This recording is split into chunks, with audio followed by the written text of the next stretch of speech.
The subject that never goes anywhere, does it? Which is the Channel migrant crossings. And Rishi Sunak saying it's a complex problem. There's not a simple solution. He won't solve it overnight. Probably won't solve it before the next election.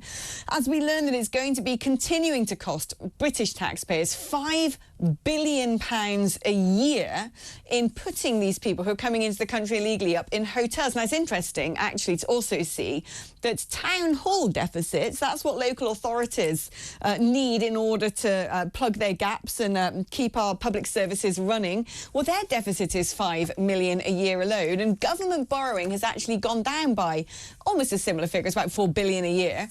And a lot of this, by the way, has been because the government have raided self-assessment taxpayers to plug that gap. So essentially, it seems to me that working man and woman, the backbone of British society, is now not getting any public services because they're paying for characters from overseas to stay in hotels. Now, people are going to tell me that is not the way the numbers actually add up. Money doesn't move so fluidly between departments, but you just look at the raw data and it pretty much is, isn't it? Let's not pretend otherwise. Well, to discuss further the fact that record number of migrants have crossed the Channel yet again, 661 yesterday alone. We're going to be joined now by Jeremy Hutton, who's a research consultant at Migration Watch. Jeremy, great to have you on the programme. Let's go back to what Rishi Sunak said about this being a complex problem. There's not a simple solution and it can't be solved overnight. I mean, first of all, the government have seemingly tried a lot of things. They've tried to literally get off the ground this policy of sending migrants to Rwanda and faced all sorts of legal obstacles. They've tried to put migrants on this barge and now there's nobody on it, and Lord knows what's happening with the Bibi Stockholm. Is there a silver bullet, if you will, to solve this? Or is Rishi Sunak actually being fairly genuine when he says it can't be solved overnight? Well, of course, it's easy for him to say it can't be solved overnight now that it's been...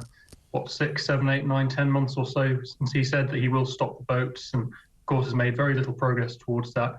I mean, the crossings have fallen, but he can't really take credit for that, as he tried to do earlier this year and sort of end up with pie on his face.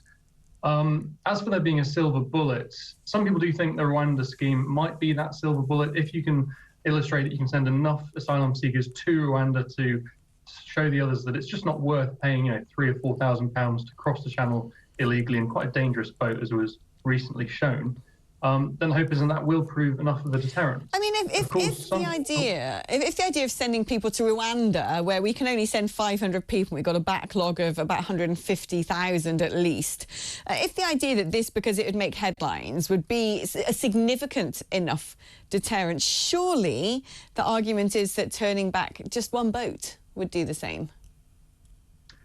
Well, I think they're hoping to get much more than 500 there. I think that's the initial capacity, but even the Rwandan government, I think, have said that they'll be able to scale up significantly beyond that.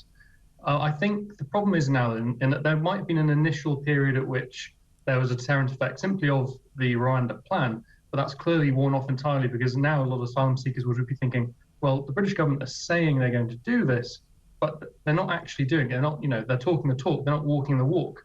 And I don't think it'll take one boat. I think it'll take, several thousand really to make it quite provable to people wanting to cross legally into the country that there is a serious threat that they will be sent, into the heart of Africa rather than being sent into a hotel somewhere on the outskirts of London. It's not the problem, though, that the minute people actually set foot in this country, they then have at their service various NGOs, Care for Calais and the like. They've got immigration lawyers. If they can afford to pay 10 grand to a people trafficker, they can pay money to an immigration lawyer who will use the full force of European law, UK law, case precedents and so on and so forth.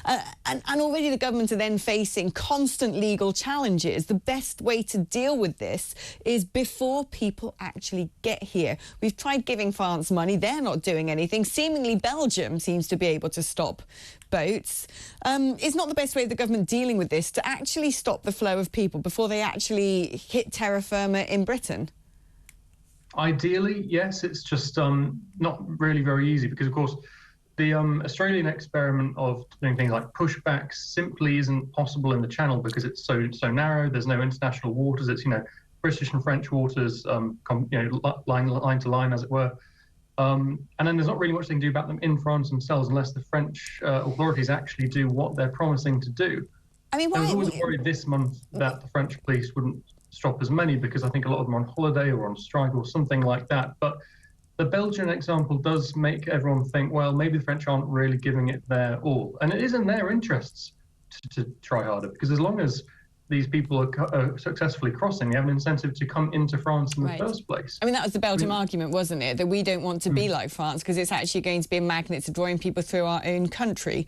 I mean, I really want to focus back on this, you know, stopping people midway through the channel, because we saw the other day, actually, tragically, when that boat sank and various migrants ended up losing their lives as a result, which is tragic. I don't care what people say. It is awful when people die at sea, and it sort of goes to show how desperate some people are, whether they're illegal economic migrants, whether they're being shipped in by gangs or whatnot. But as I understand it, the French Navy had accompanied that boat to a halfway point and then said, right, on your way to Britain. So if the French Navy can seemingly chaperone an illegal crossing into British waters, why can't we turn around and say to the French Navy, no, back from whence it came? Well, I think the problem is that the small boats don't let anyone help them until they get into British waters, and then the French generally just don't help unless it's actually, you know, a serious crisis, and then even then, you know, they'll be thinking twice about it. While, of course, because they're in British waters, you know, it's our core responsibility at that point to rescue them in distress. And because they do overload themselves into boats with not really enough fuel and far too many people in them, they do have a very clear case of distress because they've kind of designed it to be like that. Unfortunately, the French apparently have a different interpretation of maritime law, so they think, well, if they don't let us help them, then we don't have to, while apparently the Belgians have a bit more of a realistic view and just think, well, they're clearly in distress, even if they don't say so, we're going to stop them, we're going to intercept them. And really, that's clearly the right course that the French should be pursuing. Well, I think there's many political reasons why the French don't want to pursue it. To be right to be sending France millions and millions per year to tackle this, when clearly it seems that you would agree with me that the French don't seem to be wanting to do their bit in preventing these illegal crossings. I don't think the French are really giving us value for money at all. I understand why politically they don't, because, you know, I think Macron realises he's quite unpopular amongst a lot of the French electorate, but we can't keep handing them more and more money. There has to be other ways to diplomatically address this with the French to get them to do this. And if it has to be that we have to take more of a hand across Europe in a broader whole, you know, trying to help in the Mediterranean more, maybe that's what we have to do in terms of helping out to convince them to actually take more of a pan-European approach. Of course, there is the post-Brexit effect where they're all a little bit aggrieved, I think, that we left the EU. But, you know, it's past time to get over that and just work together when it's in everyone's mutual interests. Working together in mutual interest. You could work for the European Commission, but we know that that isn't how it works. Jeremy, fantastic to have your thoughts on this. A research consultant at Migration Watch UK, very sensible think tank indeed. Always love hearing from them.